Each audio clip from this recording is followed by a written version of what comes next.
우리를 사랑하시고 변함 없이 끝까지 인도하시는 우리 주님의 은혜와 평강이 예배하는 모든 성도님들 심령과 가정에 넘치시기를 축복합니다. 야고보서 말씀을 우리 같이 지난주부터 읽어가고 있습니다. 말씀드린 대로 야고보에서는 행위를 많이 강조합니다. 그러다 보니 사람들이 오해를 합니다. 이 믿음이냐 행위냐, 믿음이 중요하지 행위가 중요하냐, 겉으로 드러나는 것이. 어떤 분들은 아니 행위가 중요하지 그 마음으로 있으면 뭐하느냐, 그런 뜻이 아닙니다. 야고보에서 말씀하시는 것은 믿음은 반드시 행위와 함께 가는 것이다, 그것을 말씀하고 있습니다. 그래서 행위가 없는 믿음은 죽은 것이다, 이렇게 결론 같은 말씀을 내고 있습니다. 믿음의 행위가 따르는 거 당연한 것이다. 여러분 앞으로는 너무 헷갈리지 마시기 바랍니다. 믿음이 뭐냐 행함 그런 거 없습니다. 믿는 사람은 반드시 행위가 따라오게 되어져 있고, 만약에 행위가 나타나지 않는다, 믿음이 없는 사람, 이렇게 보면 거의 맞는 것입니다. 그래서 그 믿음에 대해서 여러분, 이 행위는 너무나 실제적인 것입니다. 이론이 아닙니다. 이론으로 어떻게 세워갈 것이 아니에요. 그래서 야고보서 말씀은 너무 구체적이고 생생한 말씀으로 계속해서 이어지고 있습니다. 그리고 앞에서 인생에 시련이 있을 것인데 그 시련을 당할 때마다 기뻐하라 그랬습니다. 기뻐하라. 왜? 당연한 것이기 때문에. 믿음으로 사는 사람들에게는 끝까지 시련이 있을 것이기 때문에. 그래서 그 올 때마다 아하, 내가 믿음으로 사는 사람이구나, 이렇게 생각하고 기쁨으로 생각을 하라는 것입니다. 반대로 시련이 없다 그러면 내가 믿음이 없는 사람이 아닌가, 이렇게 분명히 의심을 해봐야 되는 것입니다. 이게 사실입니다. 영어 성경에 보면 이 말씀을 내가 만일 포기하지 않는다면 내 믿음은 계속 시험받게 될 것이다, 이렇게 적고 있습니다. 이 말은 내가 믿음 생활을 지켜가는 한 계속해서 시련이 나를 따라올 것이다. 살아있는 동안에 이 시련이 있는 것이 정상이라는 것입니다. 여러분, 시련이 있는 것을 너무 그렇게 하지 마시기 바랍니다. 정상적인 삶을 내가 살아가고 있구나, 머리가 아프다, 몸이 아프다, 관계가 복잡하다, 내가 정상적인 삶을 지금 살아가고 있다. 그래서 그것을 이겨낼 수 있도록 하나님께 지난 시간에는 지혜를 구하라, 하나님 내게 지혜를 주옵소서, 이 시련을 잘 이겨 나갈 수 있도록 그렇게 기도하라고 했습니다. 근데 또다시 오늘 본문에서 앞에 나왔다가 또 시험에 대한 말씀을 하고 있습니다. 어떻게 보면 글을 쓰는 논리로서는 맞지 않습니다. 한 번 한 것을 금방 지나갔다가 또 이야기하고 조금 질서가 없는 것 같습니다. 그런데 이것은 그런 이론이 아닙니다. 말씀드린 대로 실제 우리의 삶을 말씀하기 때문에 이렇게 또다시 이야기합니다. 여러분, 우리의 삶이 논리적입니까? 그렇지 않습니다. 삶이 논리적일 수가 없습니다. 저절로 시도 때도 없이 이 시련이, 고난이, 어떤 일이 밤낮으로 들이닥치는 것, 이것이 우리의 삶의 모습이지 무슨 시간을 정해놓고 그렇지 않습니다. 밥도 마음대로 시간 맞춰서 먹을 수가 없습니다. 이것이 우리의 삶이라는 것입니다.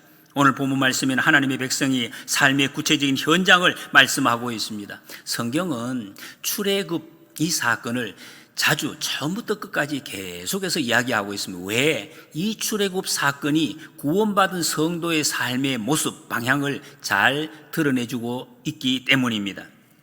이스라엘 백성들이 애굽에서 종살이 하다가 여러분, 하나님 앞에 모세를 통해서 구원을 받았을 때 어떻게 나왔습니까? 성경을 조금 읽으신 분들은 그 내용을 대충 알고 있습니다. 이스라엘 백성들이 한 것은 아무것도 없습니다. 그냥 종살이 하는데 하나님 죽겠습니다, 살려주세요 한 것밖에 없습니다.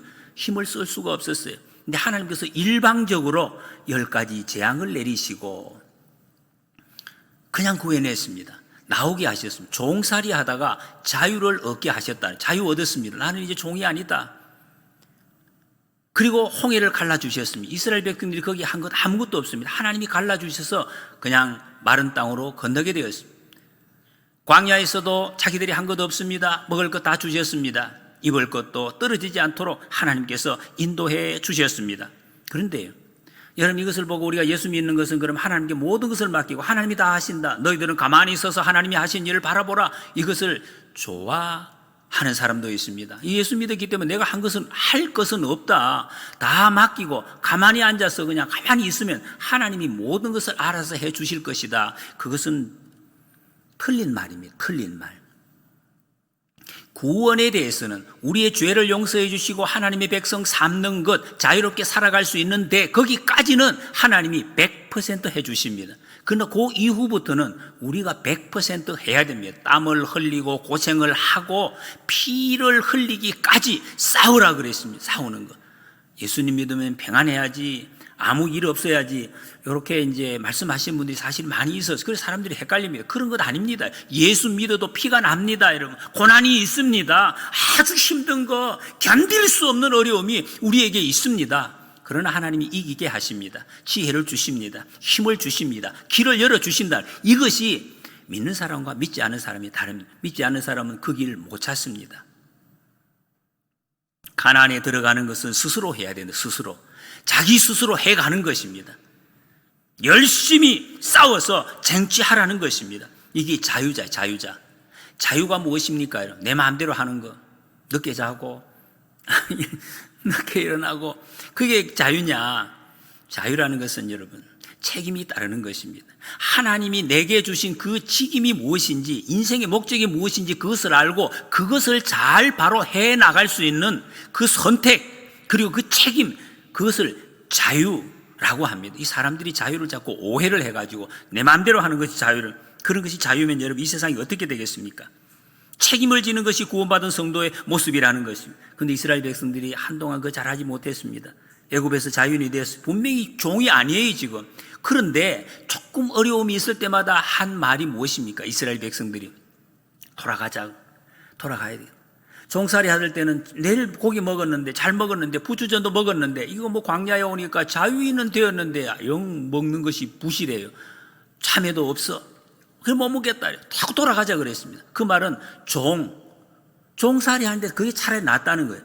내가 처음에는 자유했으면 좋겠다고 생각했는데 마음대로 살아보니 그게 아니, 자유보다는 종을 의지하게 되었다는 것입니다. 실제로 사람들이 다 그렇습니다. 그게 결국 의지하게 돼요. 자기가 가장 싫어하던 거, 막혀있다고 생각했는데 그 담을 의지하며 살아가는 거예요. 이게 진정한 자유를 모르는 사람, 책임을 모르는 그런 어리석은 모습을 여기서 보여주고 있습니다. 여러분, 자유라는 것은 자기가 책임을 지고 하나님께서 만들고 싶어하는, 하나님 우리 인생을 왜 이 세상에 보내주셨느냐, 여기 70년 90년 100년 동안 살 수 있도록 왜 하나님께서 나를 여기에 보내주셨는지 그것을 알고 그 목적에 맞게 열심히 살아내는 것, 이게 진정한 자유, 책임의 의미입니다. 여러분, 사람들이 그냥 열심히 살 수 있습니다. 그냥 하나님 몰라도 열심히 자기 일을 열심히 하고 땀을 흘리고, 그리고 성취도 어느 정도 할 수 있습니다. 진급도 하고 뭐 집도 사고 살 수가 있어요. 그러면 하나님을 믿고 열심히 하는 사람하고 그냥 열심히 하는 사람, 어떤 차이가 있습니까, 여러분? 똑같이 그런 거 아니에요. 같이 열심히 해도 실패하고 달라요. 하나님께서 나와 함께 하시고 내 인생을 지금 지켜보고 계시다는 것을 알고 믿고 열심히 하는 것하고 그냥 나 혼자 열심히 하는 것하고는 하늘과 땅 차이입니다. 하나님을 모르고 열심히 하는 사람, 죄송합니다, 반드시 쓰러집니다. 반드시 넘어집니다. 감당을 못해요. 왜? 사람은 그런 능력 있는 사람이 아닙니다. 한계가 있습니다. 무너지면 자기 혼자 어떻게 세울 수 없다는 것입니다. 그리고 무엇보다 영원한 지옥에 떨어지게 됩니다. 불쌍한 인생을 살 수밖에 없습니다. 그래서 여러분, 우리 다 같이 하나님의 자녀로 살기 위해서 우리는 지금 기도하고 이렇게 전도를 하려고 합니다. 미국의 소설 중에 우리 한국에 아주 유명하게 된 소설이 몇 가지 있는데, 대학에서 사실은 저도 처음에 들어갔을 때 교과서로 이 책을 읽었습니다. 톰 소여의 모험이라는, 서점에 가면 다 있습니다. 마크 트웨인이라는 작가가 적었는데 유명한 이야기가 있습니다. 톰이라는 주인공이 있고 허클베리 핀이라는 그 주인공이 나와요. 톰은 부잣집 아들이고 학교를 다니는 아이입니다. 자기 친구 이 허크는 학교를 안 다녀요. 가난한 거지입니다. 먹을 것이 없어요. 그러니까 이 톰은 늘 이 허크가 부러웠어요. 왜? 학교를 안 가기 때문에. 자기는 학교를 간다. 학교 가기 싫은 학교를 가고 공부를 하면 할수록 어렵고 너무 고통스러운 거예요. 내가 이거 왜 이렇게 나는 이렇게 부자유스럽게 공부하면서 살아야 하는가, 너무 힘들다는 거예요. 아버지의 제재를 자꾸 받는 것입니다. 허크가 너무 부러웠습니다. 이 톰이 바라는 소망은 허크가 되는 것입니다. 허크핀 저처럼 늦게 잘 때 늦게 자고 내가 하고 싶은 대로 가면 얼마나 좋을까요? 어느 것이 복입니까? 학교 가는 것이 복입니까? 학교 안 가고 마음대로 자기 마음대로 그렇게 사는 것이 복일까요? 학교에 왜 갑니까? 옛날에 저희 학교 다닐 때 학급에 해야 하다 어떤 학생이 그런 의견을 냈어요. 학교에 와서 공부를 합시다. 학교 가서 여러분 공부하기 위해서 가는 거 맞죠? 그러나 글씨를 배우고 지식을 얻기 위해서만 학교에 간다면 그게 학교의 기능을 제대로 하는 것입니까? 집에서도 할 수 있죠. 집에서 책 많이 사놓고. 여러분 그러면 그 효과가 나오겠습니까? 그런 것이 아니죠. 학교에 왜 갑니까? 학교에 가면 그 어느 곳에서도 배울 수 없는 같이 자기 동창생을 만드는 것이, 일생에 어디에서도 할 수 없는 동창생, 동기성을 만들고 친구를 만들고 사회를 어떻게 살아갈 수 있는지 그것을 배우게 되는 것이고, 함께 이 세상을 헤쳐나갈 수 있는 그런 동역자들, 이런 것을 만들어가는, 그래서 그것으로 이 세상이 세워지고 내 삶이 더 풍요롭게 되는 것입니다. 그 어떤 곳에서도 배울 수도 없고 얻을 수도 없는 것을 학교에서 얻는 것입니다. 지식의 그 다과는 그 이후에도 가능한 것입니다. 그리고 그것이 우리 인생을 그렇게 좌우하지 않는다는 거 우리 여기 계신 분들이 이미 경험을 하셨습니다. 여러분 우리 인생을 크게 보면 우리의 삶이 하나님이 보내신 인생의 학교와도 같습니다. 하나님께서 이 세상에 우리를 보내주시고 무엇을 만들기를 원하시는, 뭘 만들기를 원하시는, 이스라엘 백성들이 여러분 출애굽했습니다. 출애굽의 목적이라면 끝난 거죠. 출애굽에서 자유했으니까. 하나님 목적이 그게 아니죠. 나왔다는 것은 들어갈 곳이 있다. 하나님의 땅 가나안 땅에서 들어가서 마음껏 거기서 하나님의 백성다운 삶을 살게 하시기 위해서 나오게 하셨습니다. 우리를 구원하신 목적도 똑같습니다. 하나님의 백성답게 그 풍성한 것을 누리며 살라고. 하나님 자유함을 얻었는데 그 풍성함을 누리지 못하면 모든 것이 이스라엘 백성들처럼 화가 납니다. 화가 나요. 그런 분 계십니까 혹시? 모든 것이 화가 나네요. 이것은 진정한 자유를 누리지 못하고 있기 때문에 그렇습니다. 하나님께서 왜 자유하게 하셨는지 그 삶의 목적을 아직은 좀 잘 모르시는, 자유를 누리지 못하는 그런 모습이라는 것입니다. 이 일을 위해서 하나님께서 예수님을 이 땅에 보내주시고 하나님과 우리를 같다고 이렇게까지 말씀을, 어떻게 하나님과 우리가 같을 수가 있습니까? 너희가 내가 친구다, 아버지라고 부른다고. 여러분 이런 관계가 어떻게 가능하겠습니까? 하나님이 이 일을, 우리를 인간답게 바르게 자유인으로 살게 하시기 위해서 이렇게까지 해주셨습니다. 잘못해도 다시 용서해 주시고 사랑해 주시고 떠나지 않으시고 계속해서 지켜주시고, 인도, 여러분 인도라는 말이 얼마나 이게 귀한 말, 여러분 한번 이게 묵상해 보십시오. 인도, 어떻게 우리를, 이 인생을 인도해 주시는 분이 계실까? 하나님이 그렇게 해주시겠다고 약속해 주셨습니다. 그러면서 오늘 말씀에 시험을 참는 자 복이 있다 그랬습니다. 복이 있다. 여러분 시험 참는 것이 왜 복입니까? 우리 삶 전체, 인생 전체에 나아가서 역사 전체를 하나님이 나를 보내신 그 목적의 관점에서 바라볼 수 있기 때문에 복된 것입니다. 이걸 모르면은 하루하루가 여러분 갇힌 것처럼, 이 감옥에 갇힌 것처럼 이렇게 힘이 든 삶을 살 수밖에 없습니다. 사람이 어떻게 하나님의 시선을 다 세상을 볼 수 있겠습니까? 다 못 봐요. 그러나 하나님께서 우리에게 보여주시는 부분이 있습니다. 그리고 보려고 애쓰면서 살아가는 것이 성도의 삶입니다. 하나님의 백성의 삶이라는 것입니다. 이는 시련을 견뎌낸 자가 주께서 자기를 사랑하는 자들에게 약속하신 생명의 면류관을 얻을 것이기 때문이라. 시험을 참고 견뎌내면 하나님이 주시는 것은 생명의 면류관입니다. 생명의 면류관. 교회 좀 다니신 분들은 이 말씀을 많이 들었습니다. 그렇기 때문에 시험을 참는 자가 복이 있다는 것입니다. 여러분 우리 인생이 끝나고 몇 년 앞으로 사시겠습니까? 인생이 끝나고 모든 이 세상이 하나님 앞에서 끝이 날 때, 그때 하나님이 어떻게 하실지 그것을 알고 사는 사람, 그 사람이 복이 있다는 것입니다. 사람들은 이 말씀을 그래도 예수님 안 믿어도요, 사람들이 하나님이 주신 기본적으로 지혜가 있기 때문에 어느 정도 압니다. 동양 사람들은 세옹지마 이렇게 표현을 합니다. 어떻게 될지 모른다, 잘 될 수도 있고 이거 모른다, 이제 그런 사람 조금은 아는 거죠. 그러나 그건 정확한 것은 아닙니다. 비슷한 것 같지만 인과응보, 바람, 네가 그러더니 그냥 그렇게 됐네, 그런 거. 아니면은 모르는 거, 인생은 모르겠다, 또 그런 분이, 그런 것은 아닙니다. 하나님이 우리 인생을 보내주셨기 때문에 그 인생을 알게 하십니다. 다는 몰라도 알려주십니다. 말씀을 통해서, 계시를 통해서 알려주시는 그 터 위에서 우리 인생을 바라보는 것입니다. 바라보는 것. 그러면 여러분, 지금 이 어려운 상황, 여러분 힘든 상황, 잘 안 풀리는 문제 여러 가지 있잖아요. 해석이 안 되는 거. 그 있어도 상관이 없습니다. 복잡해도 아파도 괴로워도 힘들어도 아무 상관없습니다. 왜? 하나님이 책임지시기 때문에, 그것을 믿기 때문에. 할렐루야. 아주 조금 이게 잘 아마 안 믿어지시는 분이 계실 수가 있어요. 여러분, 그래서 이 말씀이 정말로 믿어진다면 어려움 당하는 사람에게 우리가 해야 될 일은, 어려움 막 당하고 괴로워하는 사람에게 참으로 복되십니다, 이렇게 이야기를 해요. 왜? 복되다 했기 때문에. 그러면 또 어떤 사람들은 이렇게 이 말씀을 이해하지 못한 사람은 미쳤습니까? 이렇게 또 대답을 할 수가 있어요. 왜? 내가 지금 괴롭고 힘든데 왜 그런 말을 하느냐만. 그래서 아무나한테 그런 말을 할 수는 없습니다. 성숙하지 못한 사람에게 하면 오히려 오해를 할 수가 있어요. 그러나 성경적인 인사법은 이게 정상입니다. 힘들어하고 어려운 사람에게 복되십니다. 아, 그렇군요. 그렇죠. 하나님이 그렇게 말씀하셨네요. 이렇게 동의하는 것.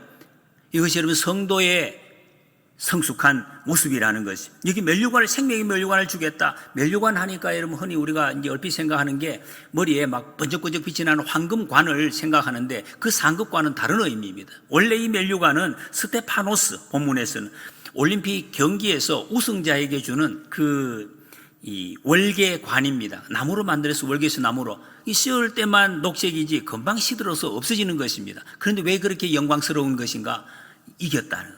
이겼다는 것을 인정해주는 표시이기 때문에. 요즘은 우승자에게 막 금도 주고 돈도 주고, 옛날에는 그렇지 않았어요. 당신이 이겼습니다 하는 그 하나가 얼마나 영광스럽고 그게 큰 상이라는 것, 그런 것입니다.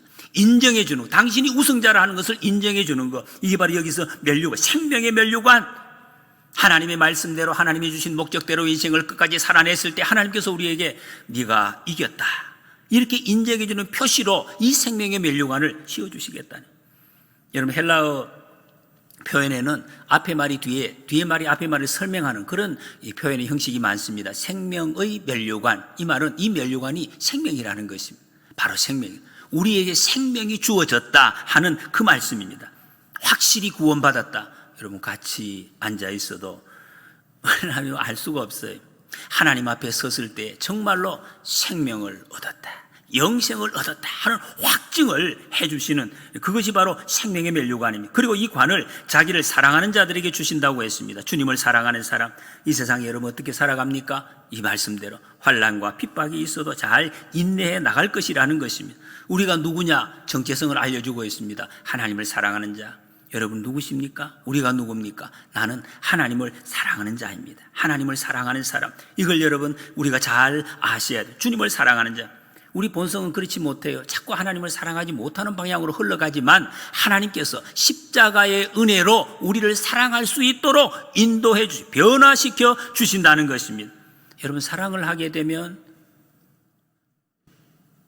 신혼여행 갔다 온 우리 신혼부부, 사랑을 지금까지 해서 결혼을 했어요.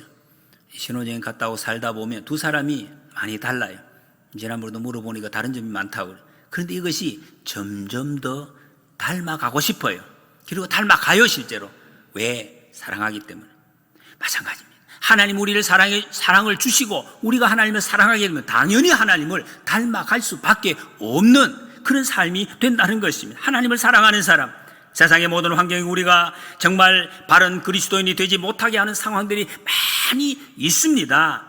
그렇지만은 그 순간순간들 주님께서 이길 수 있는 길을 주실 것이라고 말씀을 하고 있습니다. 그 길을 따라서 우리가 계속해서 걸어가다 보면 생명의 면류관, 우리를 위해서 예비되어 있다라고 약속을 하고 있습니다. 생명의 면류관. 이건 어떻게 이렇게 표현했을까요? 생명. 다른 것이 아니라 생명. 생명이 가득한 면류관. 그런 느낌. 어떤 느낌이겠습니까? 여러분 이 땅에 생명이 가득한 거 보셨습니까? 얼마 전에 봄에. 여러분 그 황무하고 아무 생명이 없는 것 같이 보여지던 땅에 봄이 되면 느낌이 와요. 온 땅이 생명이 가득하구나, 살아있구나, 살아나는구나, 이걸 느끼게 되죠. 모든 사람이 다 느낍니다. 이런 삶을, 생명이 넘치는 삶을 살게 될 것이다. 이 땅에서도 지금 그 말씀입니다. 예수 그리스도의 생명을 받은 사람, 이 생명의 기운, 그래서 여러분 그 힘으로 하나님이 주시는 지혜로, 소망으로 순간순간 계속 닥치는 이 시련을 잘 극복해 나가는 것입니다. 우리 가정과 직장과 사회 속에서 하나님 말씀대로 사는 것 방해하고 때로는 조롱을 할 때도 종종 있습니다. 불이익을 준다 해도 그거 상관이 없게 됩니다. 인내하면서 계속해서 이겨내는 것입니다. 다른 사람들이 물어봅니다. 왜 그렇게 사느냐고. 아우 재미없는 삶을 왜 그렇게 사느냐고 그렇게 이야기하는 사람. 우리는 뭐라고 대답해야 됩니까? 하나님을 사랑하기 때문입니다. 그렇게 돼요. 하나님의 사랑. 이 사랑의 능력, 사랑의 말할 수 없는 그 풍성함을 우리는 알고 누릴 수 있어야 될 것입니다. 그런 사람에게 생명의 면류관이 예비될 것입니다. 13절에 보면 사람이 시험을 받을 때 내가 하나님께 시험을 받는다 하지 말지니 그랬습니다. 아니 어려움이 왔어요, 여러분. 이게 말만 듣는 게 아니에요. 실상입니다. 되게 어려움이 있어요. 너무 이게 시련이 고통스러워요. 너무 힘들어요. 그러면 바로 입에서 나오는 것이 뭡니까요? 하나님, 왜 이런 말이 나오나? 욥의 입에서도 잠시 그런 말이 나온 적이 있습니다. 그렇게 하지 말라는 것입니다. 그럴 수 없다는 것입니다. 왜? 이 세상의 모든 것은 하나님의 주권하에 있기 때문에, 모든 것을 하나님이 다스리고 있기 때문에 그렇다. 여러분 욥이 성경 욥 이야기 아시죠? 하나님 앞에 얼마나 완전한 삶을 사는 사람인데 말할 수 없는 고난을 당했습니다. 하나님이 깜짝 놀라가지고 욥아 너 왜 그렇게 그 고난을 그렇게 당하고 있니? 언제 그렇게 어려운 일을 당하게 됐어? 나는 몰랐어. 그런데 잘 이겨나가고 있네. 하나님이 그렇게 하셨습니까? 아니에요. 이미 하나님은 다 알고 계셨습니다. 욥이 어떤 고난을 당하고 있고 말할 수 없는 힘든 가운데 있는 거 다 알고 있었어요. 그 말은 하나님의 다스리심, 주관하에 있다, 그런 말씀입니다. 이것을 알라는 것입니다. 그러면 절망하지 않습니다. 왜? 아무리 아파도 지금 하나님이 지켜보고 계시고 하나님이 인도하고 계시기 때문에 믿으시기 바랍니다. 우리가 믿는 하나님이 이런 하나님이십니다. 목사님 아니 나는 아무래도 지금 그것은 이해 안 돼요.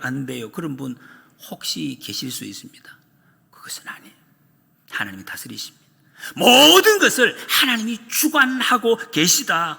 그걸 지금 다시 강조하고 있습니다. 그래서 절망하지 않습니다. 그래야 우리 인생이 다음 단계로 나갈 수가 있습니다. 늘 그 자리에서 그 안에서 그 담장에 묶여서 머무르지 않을 수 있다는 것입니다. 하나님 어떤 분이십니까? 13절에 하나님은 악에게 시험을 받지도 아니하시고 친히 아무도 시험하지 아니하시느니라 그랬습니다. 여기 시험은, 요 말씀에서 시험은 테스트하는 거, 잘하는지 그런 게 아니에요. 유혹입니다. 유혹. 사탄이 하는 짓거리, 그걸 말해요. 하나님은 그런 거 안 하신다. 시험을, 그런 유혹을 받지도 않으시고 유혹을 하지도 아니하시는 분 하나님이시다.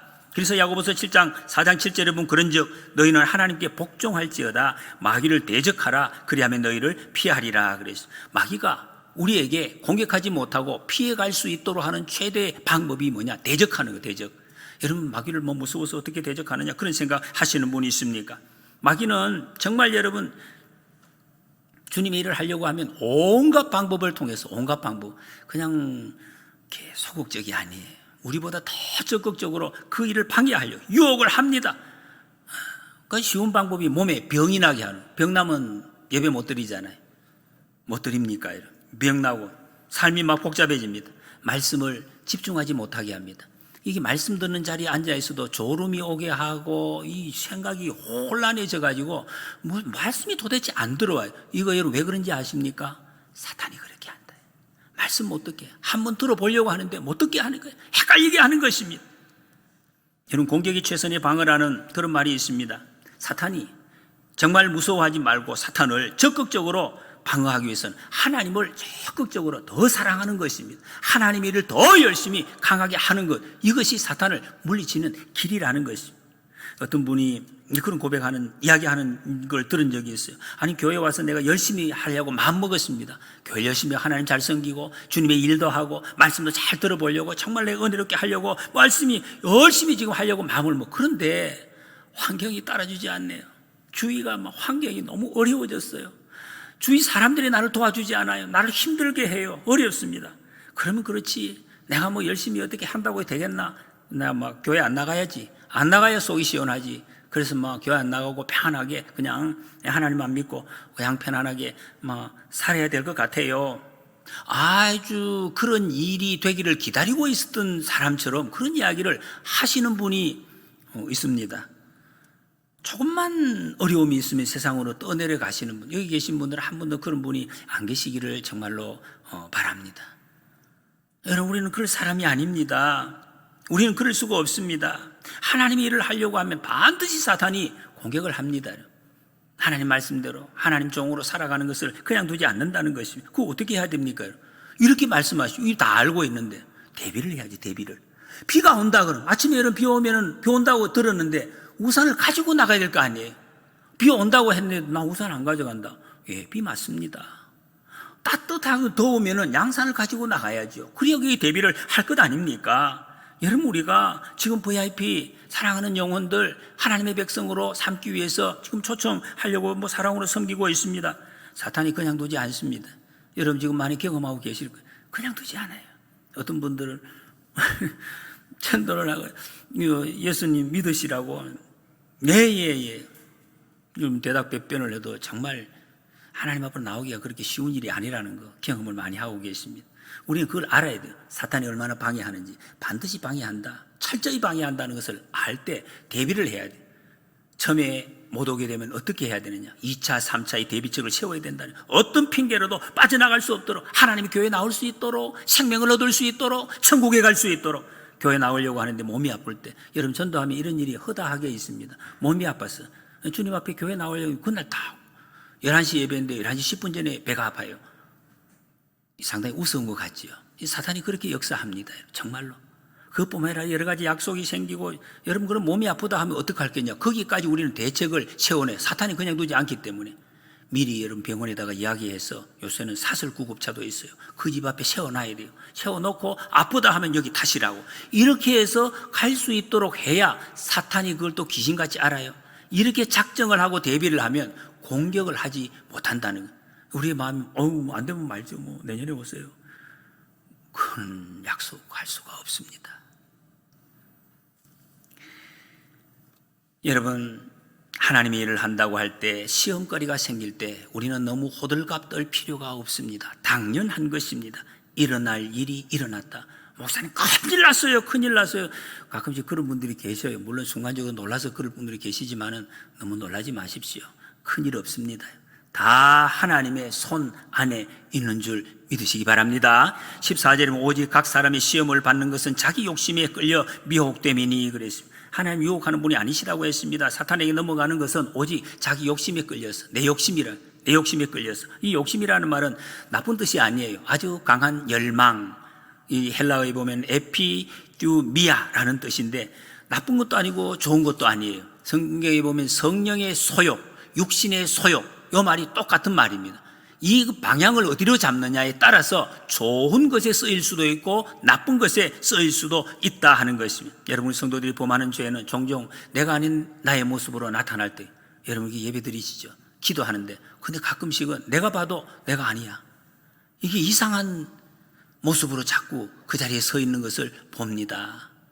이게 바로 이게 욕심에 끌려서 미혹되는 거예요. 여러 가지, 내가 좀 더 일을 더 잘해 보려고, 좋은 것을 좀 한 번 더 편해 보려고, 유익을 얻으려고, 이런 목적으로 이런 이제 일이 나타난다는 것입니다. 그래서 이런 것들이 하나님이 원하시는 그런 방향에서 자꾸 우리를 벗어나게 한다는 것. 심지어는 이게 여러분 교회 오래 다니는 사람들 중에서 교회 이름으로 어떤 정말 기독교의 이름으로 자기 유익을 취하는 이런 또 결과까지도 나오는 수가 이거 아주 무섭게 되는 것입니다. 이거 교회를 하려고 하는데 이러면서 뭔가 지금 다른 욕심을 취하는 이런 일까지 가게 돼요. 굉장히 조심해야 됩니다, 여러분. 자기 욕심에 끌려 미혹될 때 하나님 뜻을 알아요. 이거 하나님 뜻이 아닌 것 같은데 그러면서도 순종을 하지 못한다. 베드로 보십시오, 여러분. 예수님 앞에 열심히 자기가 헌신한다고 작정을 했어요. 그런데 예수님 뭐라고 말씀하셨습니까? 사탄이 밀가부르듯 하리라. 너를 그냥 두지 않는다. 아무리 네가 그렇게 고백을 하고 옆에서 따라간다 하더라도 그렇지 않아요. 사탄이 여러분 우는 사자와 같이 두루다니면서 삼킬 자를 찾는다 그랬어요. 여러분 이거 자꾸 말씀만 들으면 안 돼요. 이게 실제입니다. 이게 아주 현실입니다. 사탄이 우리를 지금 그렇게 보고 있다는 것입니다. 필사적으로 공격을 합니다. 사탄이 기본적으로 공격하는 건 두 가지입니다. 첫째는 안 믿는 사람을 끝까지 안 믿게 하는. 여러분 전도 대상자도 해보죠. 끝까지 사탄이 방해합니다. 절대로 가지 못하도록. 이게 사탄이 하는 일입니다. 이걸 알고 우리는 대처를 하셔야 돼요. 그냥 뭐 교회, 우리 교회 좋아요. 한번 와보세요. 뭐 이렇게 그 정도. 사탄이 그렇게 호락호락하지는 않습니다. 우린 정말 목숨 걸고 한 영혼의 구원을 위해서 우리가 할 수 있는 모든 것 쏟아내야 돼. 그래야 하나님께서 그 영혼을 살리시는 우리 기도를 통해서 역사하신다는 것이. 그 열심히 더 기도해야 됩니다. 두 번째는 믿는 사람을 더 하나님 앞에 순종하지 못하도록 방해하는 것입니다. 교회 나온 너 교회 나오면 됐지 뭐. 아이고 귀찮네 기도하는 거 오라 하지 마. 혼자 해. 혼자 하십니까? 여러분 하나님이 일하는데 자꾸 이렇게 게으르게 만드는 거예요. 근데 이 사람은 여러분 유혹에 빠졌을 때에 자기는 몰라요. 자기는 몰라. 그 옆에 사람은 딱 보면 알아. 저 사람 지금 빠져 있구나. 흔들리는구나. 옆에 사람은 아는데 본인은 또 빠져도 안 빠졌다고 또 그렇게 확신하는 사람 대부분이에요. 그래서 여러분 우리는 믿음의 형제 자매가 필요합니다. 옆에 사람 중요해요. 구역이 모여야 돼요. 기분이 조금 이렇게 여러분 자연스럽지 않더라도 모여야. 그래야 옆에 사람이 이야기해 줄 수가, 기도해 줄 수가 있죠. 옆에 사람이 보면 아니까. 이 흔들리고 있거나 마음이 지금 희미하구나. 그거 보면 알아요. 그렇죠, 여러분. 그 기도해 줘야 돼요. 그리고 권면하고 권면 받는 것을 그거를 너무 두려워하시면 안 돼요. 내한테는 잔소리 하지 마라. 꼭 또 화내는 사람이 있어요. 같이 기도합시다 하면 기도한다고 그러지 마세요, 여러분. 기도하자면 좋은 일인데 네 애써 보겠습니다. 그러면 되지. 내가 당신보다 기도 많이 하는데 뭐 이러면서 그러지 마시고 서로 권면하고 서로 위로하고 격려를 해야 됩니다. 교회 생활하면서 옆에 있는 사람이 얼마나 어떻게 보느냐 이게 중요한지. 그래서 교회의 제도가 그렇게 되어 있습니다. 목사, 장로, 집사, 권사 세울 때 다 옆에 사람들을 통해서 일꾼을 세우는 거예요. 그런 의미가 있습니다. 사람들이 어떻게 보느냐 그게 다는 아니지만 중요하다는 것입니다. 여러분 우리가 함께 산다는 것이 어떤 것인지 잘 생각해야 됩니다. 자기 욕심을 끌려서 미혹되는 것이 아닌지 이것을 잘 보아야 돼요. 욕심 그러니까 욕심이 없어야 되는구나. 불교에서 스님들이 이야기하는 것처럼 나는 뭐 다 포기했습니다. 갈망 없습니다. 갈망 그게 아니에요. 성경에는 영적 갈망이 거룩한 의분도 있어야 될 것을 말씀하고 있습니다. 방향이 어디냐?